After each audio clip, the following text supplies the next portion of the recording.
welcome to our Friday live stream called This Week in Cannabis News, powered by our friends at Dutchie.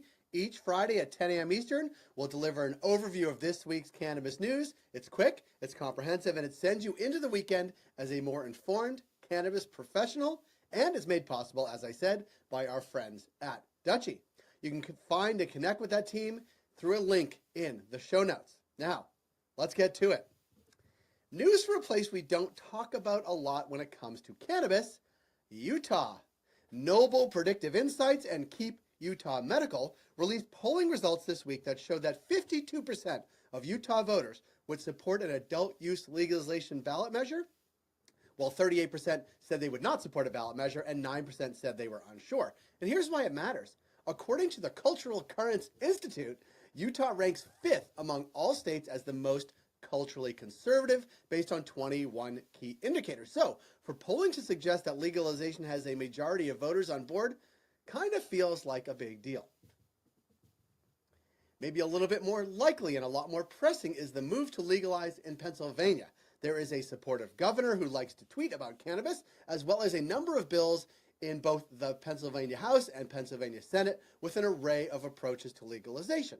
And Pennsylvania, importantly, is surrounded by legal states that are draining cannabis dollars from Pennsylvania coffers. This week, the Philadelphia Inquirer, for their part, asked and then kind of answered the question we've all been wondering: when will recreational weed be legal in Pennsylvania?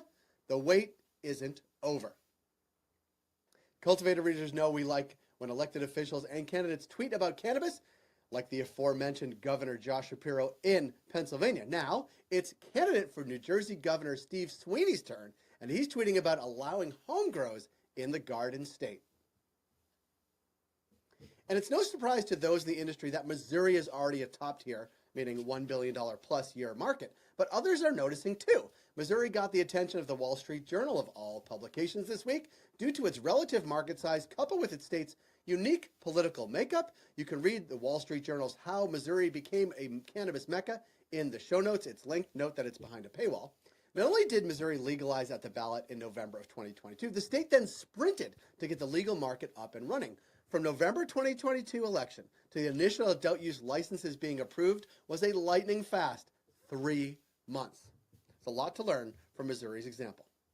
Interested in a cannabis holiday? The folks at Upgraded Points have compiled a list of top U.S. cities for a cannabis vacation. Their methodology included a bunch of variables that they tracked, including the cost of an ounce and the number of weed-friendly experiences. Number 1 on the list, Denver, Colorado. Now, Denver is closely followed by Portland, Oregon, and Boulder, Colorado. The only 2 places that are even on the East Coast, really, are Burlington, Vermont at number 5 and Portland, Maine at number 6. That's it for This Week in Cannabis News, powered by Dutchie. We'd love for you to follow us on LinkedIn and find us on YouTube. Check back here next Friday at 10 a.m. Eastern right here on Cultivated's LinkedIn page and our YouTube channel. Be sure to get our newsletter in inbox every morning by visiting cultivated.news. And another thank you to our partners at Dutchie who make this show possible every single week. A link to find out more about Dutchie, their products, their services are in the show notes. So thank you to everyone at Team Dutchie. Have a great and safe weekend, everybody.